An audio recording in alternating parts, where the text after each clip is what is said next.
Attention passengers, the Layover podcast is about to take off, where the hosts Tracy Davis and Patrick Trevino share the unfiltered, behind-the-scenes stories of entrepreneurship. The number one rule of the Layover podcast? Hold nothing back. So sit back, grab a drink, and enjoy your flight. This is the Layover podcast.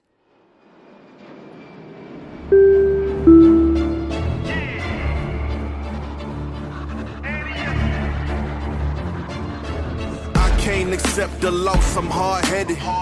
There's a little bit of madness to my method. Many falling off that fine line that I'm treading. I risk anything to be great, and I'm not letting nobody rob me of my victory. Number one, that's what I'm meant to be. When by any means, only thing that makes sense to me, I can make nice or make history. I got that dog in me, yeah. Turn me up, big energy, got the crowd going. Okay, cool. Ready? One more time. Welcome back to another episode of the Layover podcast. Thank you guys for tuning in. We are so pumped about this guest because I have known her dear to my heart for years. Met her in the industry, and now she is here in my guest room. So welcome, Melissa Kelley, to the Layover podcast. Thank you so much. We're excited to have you. I'm not worthy. I'm so not worthy, but I'm so happy to be here. I mean, now you got Pat to smile, so it's successful this far. No, we're so excited. So why don't you tell us a little bit about who you are, your 2-minute spiel. Who the hell are you? I mean, let's be honest, I'm still trying to figure that out. Melissa Kelley, born and raised, Kansas City. Also like to consider myself an Atlanta native. Woo-woo! Engineer, yeah, exactly. Engineer turned leader, turned program manager, turned sales. Oh wow, you touch a little bit of everything. We've been everywhere. Done it all. Yeah. And now sitting with you guys in this room. We have been talking about this for a while, since we started it. So I'm really excited. Thank you for your time here. This is awesome. Thank you so much. Well, why don't, you and I have known each other for a while. Pat doesn't know your story, so this is actually going to be exciting for him to hear the ins and outs as well, along with everybody else. Yeah, this is awesome. You're a little blindsided A over little there. bit. Like deer in the headlights. Melissa Kelley is sitting here on the couch. I know. I'm actually speechless. And that's hard for me to do. I've never seen him this quiet. He's like, wow. Tell me your story. I want to know everything. So I've known Melissa for years, and I mean, since days, companies and companies ago. She's known me when I was like in my 20s even, like long time. And the thing is that she is a powerful professional, but also a powerful individual and a woman. And her story from how she started in the industry, because we all come from the aviation industry, shout out to airports and airlines. But her journey is powerful, Pat. Like, you are going to be obsessed with her story, and then how she is able to, I hate to say manage it all, because it's kind of a stereotypical when you ask a woman, like, how do you manage it all? But you can. And I don't doubt it. Yeah, she is a superhero. So, and on top of that, an incredible leader. So why don't you tell us, how did you get started in this world? How did you become the leader that you are today? So it's funny, if you had asked me, like my 18-year-old self, what would you be when you grow up? Would it be a leader? I would have laughed, because I would have never imagined I'd be here. But started as an engineer. So Okay, keep going. I actually didn't know what I wanted to be. I was going to be undecided, and my dad is an engineer, and he was like, Melissa, you like math, just start in engineering, and then once you figure out what you want to do, you can move to it. So I was like, okay, whatever.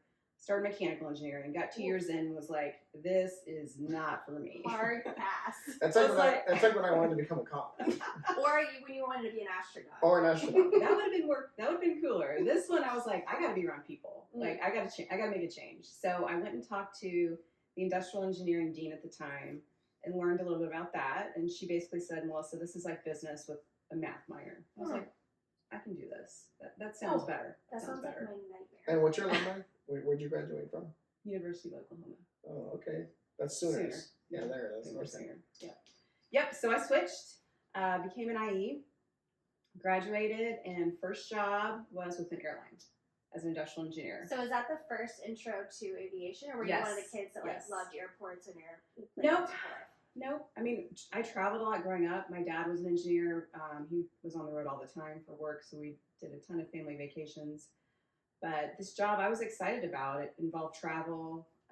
It was essentially, so it was for an airline, at their headquarters inside a consulting group. So basically, I'm gonna really date myself here. Yeah, we've all done that at this point. Yeah. So our group was in charge of all the processes in the airline. So everything for how long it takes a person to check in, how long it takes a passenger to deplane, how many average bags someone checks. Like they keep all that data and then use that for staffing and all the things. So I would go out with a stopwatch and a clipboard and time these things. Yep, gotta love it. Yeah. So first job, and what I realized doing this was how much I loved being around people and being like in the ops environment, right? It kind of like got in my blood. Airports do that. Like Yes. the aviation industry, once it gets in your blood, it's hard to shake it. Yeah. I don't know if that's a good thing or a bad thing. I mean, I just got real deep there Sorry. for a moment. It's a disease. Yeah. Once you catch it, Yeah. You'll never leave. Exactly. And so the more I was out there, I was like, man, I kind of want to like do this airport thing. Right. And went to one of my vice presidents at the time, and it was very uncommon. So the traditional way to move up in airline operations is you started frontline, right? Whether you're an agent, a ramper, and kind of through your seniority, through your tenure, you became a manager. Very unusual for a 22-year-old engineer That's insane. to go be a manager at the airport. Well, that's what I did. And this is big airports, big airlines. We're not talking like Yeah. So I did that. I was an engineer for almost 2 years and then moved to my first airport, Denver, which was a smaller operation, which was great because of what the thought was, okay, as you guys know, when you're smaller, you do more, right? You don't have the staff to do all the things. you wear all the Right. hats. Yes, you wear all the hats, and fantastic learning environment for me. Loved it.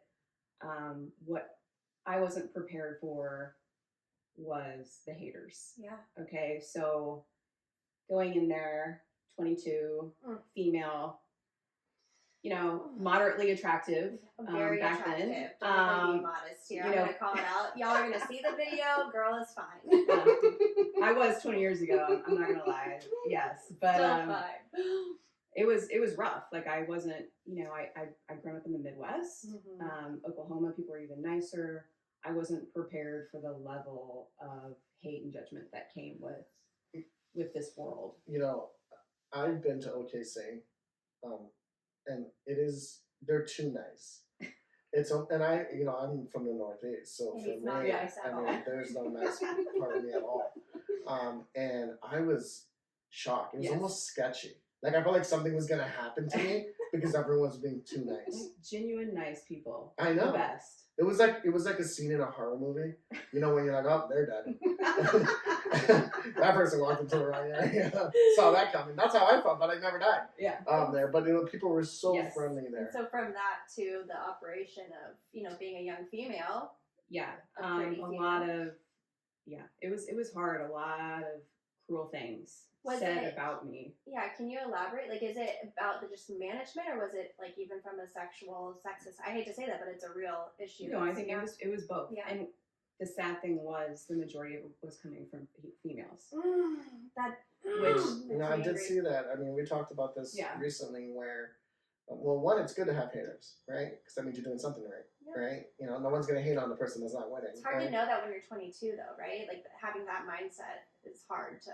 But I think that, all of us have experienced that in our careers, like being 20-something years old, walking into a situation where someone might have been doing that job for 20 years, and now you're in your phase, new ways of doing things, new ways of thinking. Change management is really hard, especially when you start adding in the age, the demographic, and all those things. I know it was unusual. I'm pretty sure I was the only woman in her early 20s that was... running the show. Yeah. I mean, that's why they legalized marijuana there first, to get these people to chill out in Denver. Wow. And it was brutal. I wasn't prepared for it, I'll be honest. It was hard for me. I had some dark moments, and but eventually, like, I leaned into it. Yeah. I was like, you know what? This is not going to defeat me. Like, I Okay. know who I am. I know what I'm capable of. And I'll share one funny story. So one of the many rumors about me, of course, is, oh, she slept her way here. Oh, of course. That's like, That's the basic. go-to, yeah. One was I was a spy from corporate. Stop! I know, that's absurd, right? That I was, spy? yes, that I was a spy. And I was like, I don't know, spying on what they were, like, what am I spying on? I don't know. The operations. So they would like close the door when I would walk up. I mean, it was crazy. It was mostly the females. Like the guys would tell me these things. So for Halloween, I came in. Please tell me that. Please, you dressed up as a spy? Dressed as a spy. Shut up. Yeah. Can we just like mic drop that for a second? That's insane. I wish I had photos, but it was so long ago, like my phone didn't take photos. But I had a trench coat, hat, boots. I had this like pin that like was like adjustable that looked like a camera. So I would walk in and I would like be like, excuse me, one moment. Like the whole day, I was just like, oh my God, threw it in their face, and you should have seen like. It was the best. I love it. Like obsessed. Thank you for doing it. That. And that just squashed it pretty much after that. Too. Absolutely. Yes. It's like, this is how absurd this is. I'm literally going to have to dress up in costume to show you that y'all are dumbasses. Yeah. It was awesome. And after that, I was like, hey, I'm not going to let it define me. Good like, for I'm going to prove myself. You know, I'm here. I'm not going anywhere. You aren't scaring me. you. Right. Like, I'm here. You got the job for a purpose and a reason. Yeah, I did. And, you know, my mentality through it was like, I'm here to learn. I'm here to listen.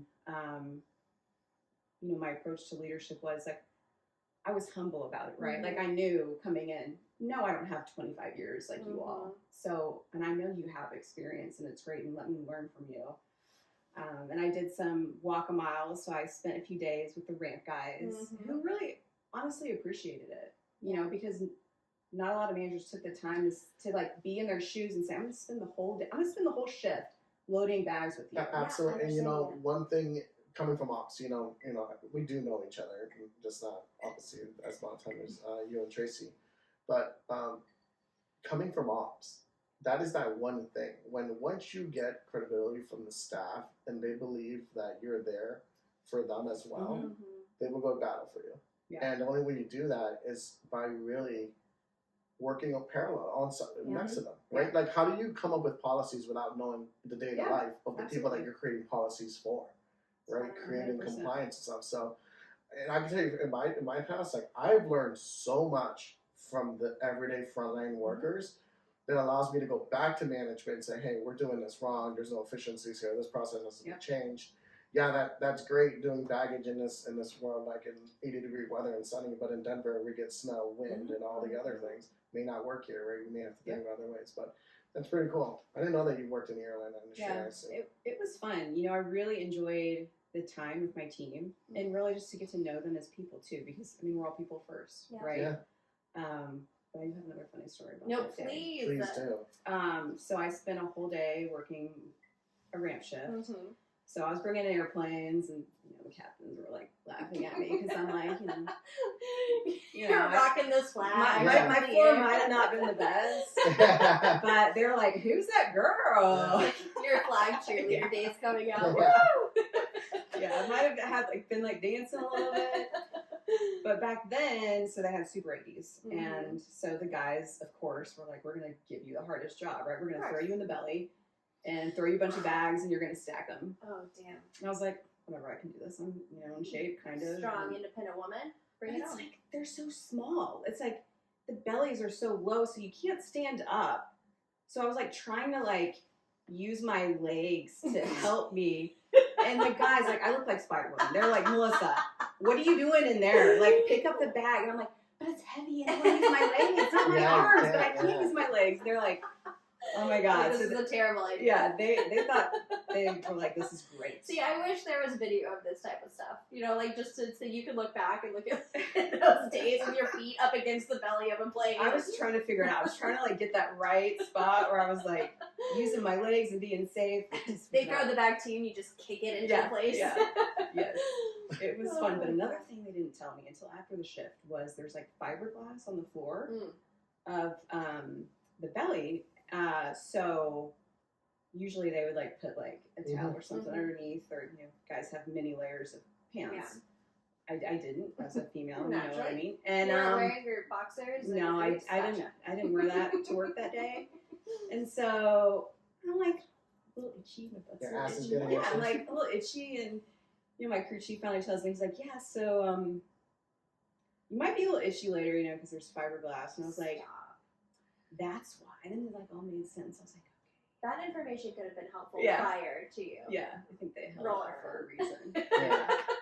That's Yeah. the stuff you'll never forget, though. No, That's how it it was- makes you up, right? No, and it was fun spending the day with the crew. You know, when we took Mhm. breaks together Yeah. and just getting that time and really learning about their job. I mean, it was hard. You know, there were Yeah. pieces of it that were very hard, pieces of it that were easy.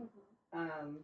But I try to do that with all of my groups. I also went through agent training as well because I thought if I'm going to be a leader and I'm going to be leading this team, I want to know what they're doing. I want to know their job, and I want to be able to jump in and help if I Right. can. Yeah, absolutely. I don't want to be like useless, like, oh man, there's a line out the door. Have fun, guys. I'll just stand here and Sit here and Yeah. watch you do what you yeah. So I went through like I think at that time it was like 6 or 7 weeks of agent training. So Wow. I'm like a trained agent. So from there, you went from the airline space to So I went after Denver. Denver was kind of like my first like frontline experience, management experience, and then from there, I jumped to St. Louis, and then Atlanta was really like my big. Like I was number 2 in operations in Atlanta. Isn't So that that was wild? that was Exactly. like my It's big. so badass. especially airlines, airline operations. Yeah. Yeah, it's I mean, that's badass. imagine. So that was the big job for me, where you know I had a team of managers, I had a team of agents, ramp, I had a GSE team. We had I think at the time like 35 some flights a day, so Wow. Yeah. pretty big. And that was really where I got the gray hairs. Yeah. But did you eventually stop getting that, like, the hate that you talked about? Did So- people get comfortable with it, or did you always Yeah. experience that? I mean, there was always a piece of it, right? Because I was the youngest manager in the airline at the time. So there was a lot of skepticism, but I had the best boss. Shout out to JC, Yeah. best mentor who, he told me, he said, look, we know they're saying shit about you, but you're going to show them with results Oh, that yeah. you're here because you're going to prove yourself. Right. And that's what we did. And it was great advice. He was like such a great support system for me. I think a lot of weeks he hated me, and some weeks I hated him. I think that's natural. Most Yeah. weeks I hate Pat, Yeah, and he- sometimes he hates I, me. pushed I have no me. idea how I got inserted into this story. I feel like you just gave her an alley-oop and she just took that right there. Slam dunk. Yeah. But it was great. Like he's the one that really taught me, like, put your people first. The open door policy, it's not open door because you're not in your office. So I made a point. Like I was always out with my people. Yep, that's such a great leadership. I ate lunch in our break room. Mhm. I was in our ops room talking to the pilots. Like I was always with my team, and they knew that they could come talk to me. Yep. If there was an issue, they didn't have to come find me. They knew where you Yeah. were. You were always accessible. So I had a gentleman many years ago tell me the opposite advice, and What? I obviously didn't listen to him. God. But I had someone once tell me when you are managing, you're at the top. It's very lonely, and you don't almost like you separate yourself from your staff because you're at a certain level of management, right? And I never forget his line to me was, "If your employees like you, you're doing something wrong." And so his management style was an older technique, which is it's an actual legitimate science of Dictatorship? no, it's not dictatorship. It's you know me with operations and geeking out, but it is a management science. Like it is a technique utilized, and it was really honed in on during like Henry Ford's time, right? Where they really focused in on people. You did one thing only, and that's all you're expected to do, and no more than that. And management's not going to use the human-centric part of management. They're just going to use the fact that you're an asset. You work for this company, you do one job, that's it. That makes no sense. And so that is, I mean, as sad as it sounds, I mean, that is what was how we grew up in operations, right? And so when you have a leader like that, that's telling you, like, I'm not going to bail you out of these situations. You need to take these on head on. The only way you do that is sitting down with people and getting to know them. I mean, that's one of the reasons why virtual working for me is extremely hard because I'm a very people person. So I'm not looking to see everyone every day. Yeah. But definitely seeing people remind you of what you're doing, or at least it does for me. Yeah. But yeah, so like from a leadership though, that's what you both like. I mean, that's a huge quality of actually being on the ground, understanding the person that you're leading, because people are gonna, if they look at you from afar, right? They're like, she doesn't understand my life. How is she gonna help, navigate what I'm doing? You got to know the ins and outs, the good, the bad. Well, and that's what I did. Like, I made a point to know my operation like the back of my hand. Yeah. Like, I knew every shift. I knew what flights they were working. I knew when they had downtime. So when my guys came to me and said, Melissa, we're swamped. We can't do this. I was like, what do you mean? You got a 30-minute break before this flight comes in? They're like, oh, shit. She knows everything. I love She's that. a spy. I know. I knew she was a spy. I They knew told us from Denver. In Atlanta, I got called the Manning engineer. Ooh. And Machine Gun Kelly. That was another Ooh, one. Machine Gun Kelly. Yeah. I like that one. Yeah. It's So- pretty tough sometimes. So from there, where do you go? I mean, you're in Atlanta now. You're running airlines. So what's the new challenge you take yourself on after that? So I left the airline. Maybe I'll share this story. It's kind of personal. So the airline went through restructuring. Yep. And at that point, I was just blazing up the ladder. I was just so focused on work. It was, where am I going to go next? And this restructuring made me take a step back and really think about what I want to do with my life. Right. Like, I love my job, but I had no work-life balance. And part of it's my personality is when I do something, I really just give 100%. Mhm. And in an airline operation, I had employees on the clock 24/7. Like, there was never a day that we were closed. So I was never disconnected. Yep. And when the restructuring happened, they were shuffling everyone. And so I was going to move again. And I had moved every year for the past 3 years. So I never put up any pictures in my apartment. I was rented. I never put anything up. So I was like, I'm going to be moving anyways. And it really made me think about what I wanted my life to be like in 10 years. And sadly, as a woman, I thought, well, what man is going to move every 2 years with me, every 2 years with me? And, eventually I want to have a family, and how do I balance this? And I made a really hard decision at the time to step away. And it was tough. Like, I loved it. I loved that job, but at the same time, like, I knew it was either going to be my job or, my personal life and my family. So at that point, I left and went to go, if this isn't any better, manage, I worked for a vendor managing airline contracts. So still in the airport, still 24/7. I told you, it's the disease. Still consumes your life. Once you get that disease, you can't shake it. Yeah. But I want to go back to what you said about the operations, because that's one thing that a lot of people, what I look at when I fly a lot, and I've been in aviation my whole life, is when I see people get upset at airlines and flight agents and stuff, and you don't realize that person's probably been there 12, 13 hours. Mm-hmm. What's causing that delay is out of their control. Yep. They don't make the rules. They're not going to tell that pilot when to go, when not Right. to go. If tower decides to put a ground stop or whatever happens. And that's the thing about ops. And this is what we have a lot in common, because we've talked about this before, is that in operations, nobody calls you to tell you did a great job. Like it's very questionable when they do call you and tell you did a great job. You're like, oh, what'd I do? Something's coming. There's a but in this, right? And so getting in operations, especially aviation, airline and airport, there's one thing in common.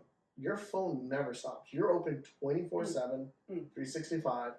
On Christmas, if there's an issue, you will be at work. Yeah. Your family has to come second. Yeah. On there. And that is the sacrifice that I see a lot of people in aviation make that I don't think is really talked about much, that people go through. A lot of times you see vendors, you've seen it from both sides, right? Where vendors are like, nobody there picks up the phone, nobody does this, and it's like, yeah, because that person just had to work their day shift and then now go overnight because there's something else going on that they have to do.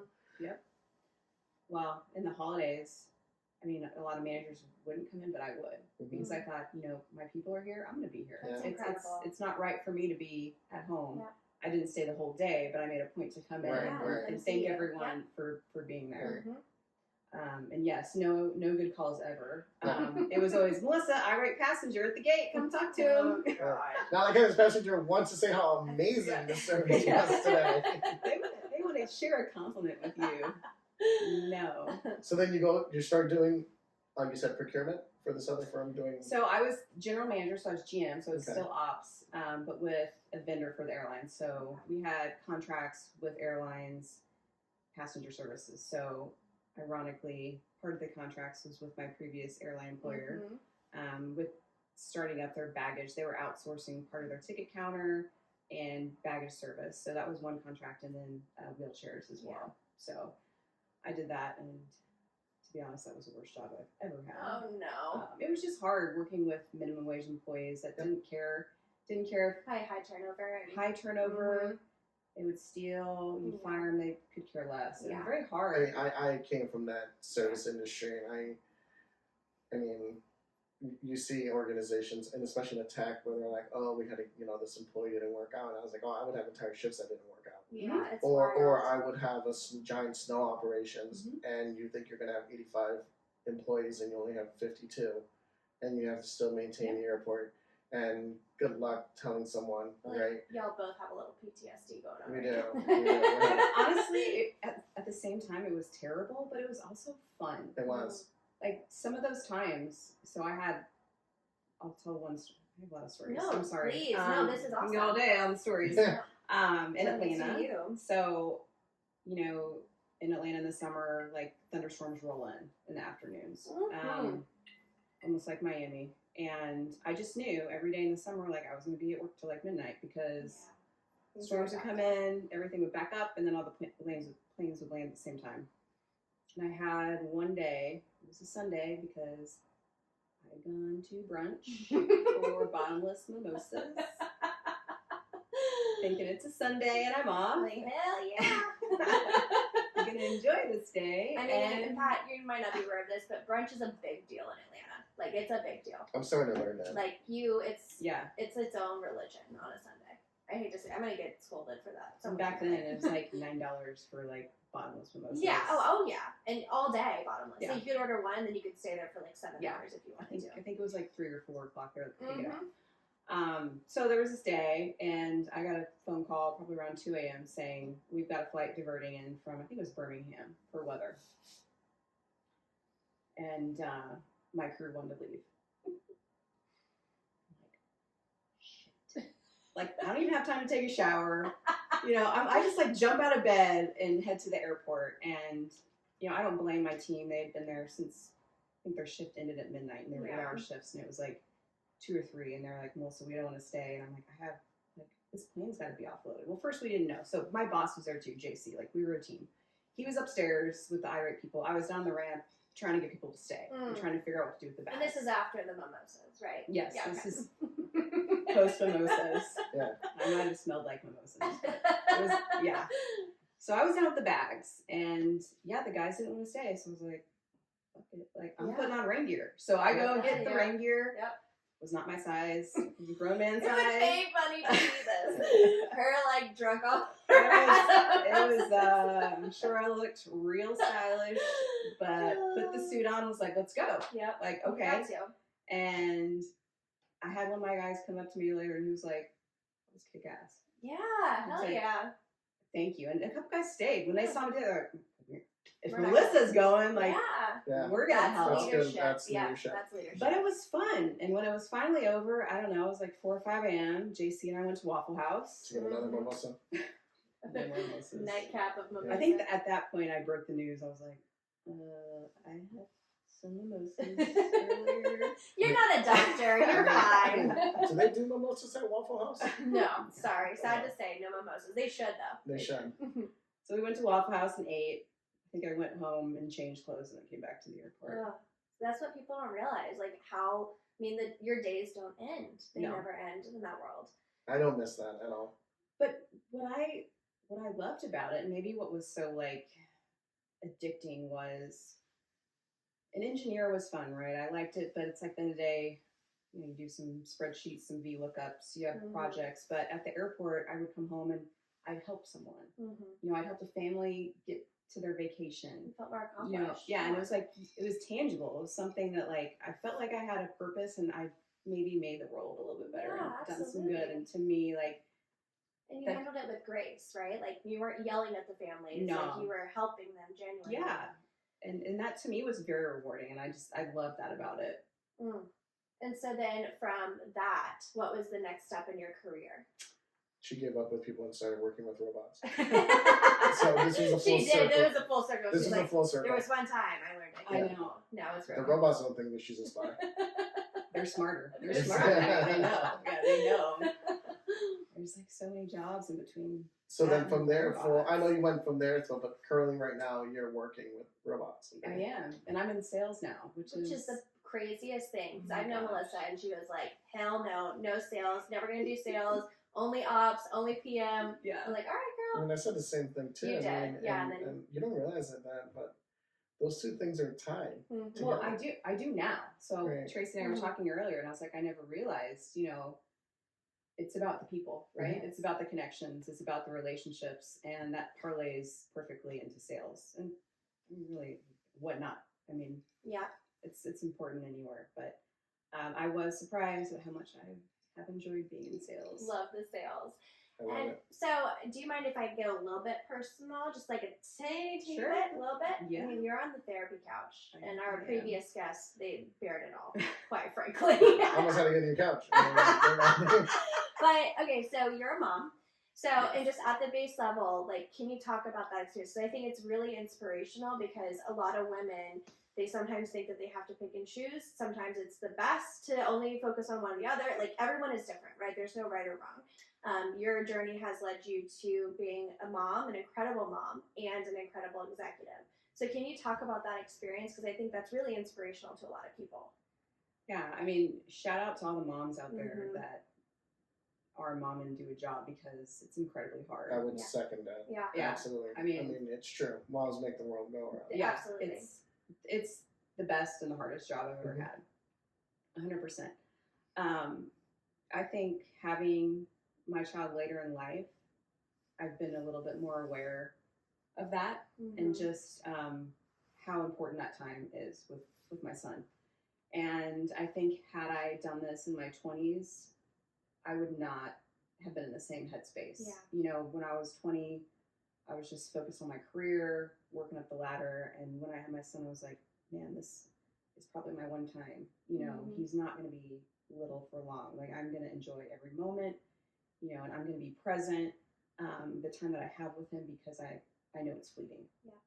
And the balance is hard. It's hard It is. working and I being a can mom imagine. because it never stops. And thank God, like I work from home because I can cut strawberries while I'm on a conference call and I do don't know, laundry. like, is that I feel is almost harder. Like, I feel like that it's a blessing because I'm sure that you get to be present and like experience it all. But I think people also take that for granted because you're doing two jobs at the same time, whereas if you're just at the office, you're focusing on one. You literally Yeah. are doing two full-time jobs. I when mean, you work from really home. become like the best multitasker. Yeah, you have to. But I did have there was a part on my motherhood journey where I was in the office, Mhm. and it was hard for me because I never realized all the little things I could kind of like fit in Right. during the day Mhm. that didn't get done when I was in the office. So then I was coming home, I had to go to the grocery store, and I'm like, I've already been away from Yeah. my child all day. Now I have to go grocery shopping, and now I gotta cut the strawberries, and I gotta do laundry, and so working from home for me was easier. That is easy. Interesting. I like to hear that. I mean, it's because you do get to accomplish more then. And so. plus, like if I had a 5-minute break, I could run in and see him. Right. Yeah. Like- versus just like waiting in your desk or your Yeah. office. Yeah. When COVID happened, I was home with the kids working full time, all three kids, for 8 months. Mhm. And my ex-wife, she was home for like 3 of the 8 months, and then she went back to her office. And I don't know how I did it in those 5 months. I don't either. It literally went by, but I remember getting up super early in the morning, throwing in a load of laundry, working. Kids getting up, they're now in remote learning, so I gotta go make sure they're on their Mhm. computers. My son is switching from computer to his PlayStation. I'm like, I can see you. Like, it's early. Like, do your homework, do your schoolwork. But at the time, I mean, that my youngest was 5. Mhm. And as you know, you're at the age where they don't sit still, right? And they're just jumping around from one area to another and exploring and whatnot. And that is extremely hard to be able to do that. So I did find working from home, I was able to do things that normally I wouldn't do either when they went to bed, and take away again that balance, right? Because you need time for yourself, you need your time for your significant other as well. This is not just a child; it's multiple things. But I think that's really cool, and I do follow you on Instagram. You do a great job of documenting your life, I which mean, I think she is has cool. the cutest child. Absolutely, in the entire world. yeah, and I will say that I think those moments that you share, you can't get those back, right? And so I think it's very important when you said finding time to spend with your child and be present. So being there, that's the easy part, but being present both mentally and physically is the most important part, right? Because you want to remember that. You want to cherish those moments, right? You don't want to live through a photo. You want to live through that experience over and over again. So, I mean, you've experienced, climbing your way to the top and doing that without a child, and then now you're still executive running the show while having a child as well. Can you talk about what perspective, did anything change when you had, I mean, obviously 100%. something had to, but you were so focused on work, and then when you had a child, what was your experience like mentally? Yeah, and I don't even think it was just having a child, but I think over time, just what is important to me has changed. So everyone's different. Everyone has things that they're looking for, in their career and what's going to make them happy. But I would say younger, I was very driven. I wanted to be a director. Like in the airline, I was like, I wanted to get to that positive space travel where I was flying around first class whenever I wanted. And that was kind of like my goal. And how I got there, I was going to move every year and it was going to be fine. And really, the first shift was the restructuring. What I didn't say at that time was that my grandmother was in a coma. My parents were getting divorced, and I was going through a divorce. And so I kind of took a step back and looked at my life, and I was like, this shit isn't working like something this. has to change. Yeah. And I wanted to put down some roots. And like I told you earlier, Atlanta, it kind of feels like my home because it was the first place that I really did put down roots for the first time in my career. I bought a home here. I lived here almost 10 years. I still consider it a home. But now even more later in life, what's important to me in a job is different. It's not all about the money and the title. It's, am I happy? Do I like the people that I'm working with? Do I come home at the end of the day and feel, like I've done something that's helped someone and that I have purpose and, something that's rewarding to me. And that's really important. I left a job, one of my previous jobs, because I was not happy and it was a toxic environment for me. And I said, I don't care that I'm getting paid a lot. I'm not going to be here anymore. Right. I don't care about that. Yeah.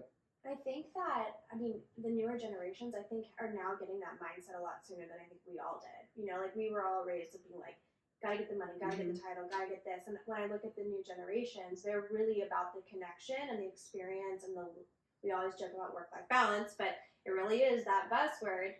Pat's eyes are rolling. Yeah, well, this new generation is like all life, no work. I'm all for, balancing you have to things. admit, y'all remember the days when the millennial conversations, every conference was, how do we work with millennials? Every single one of them.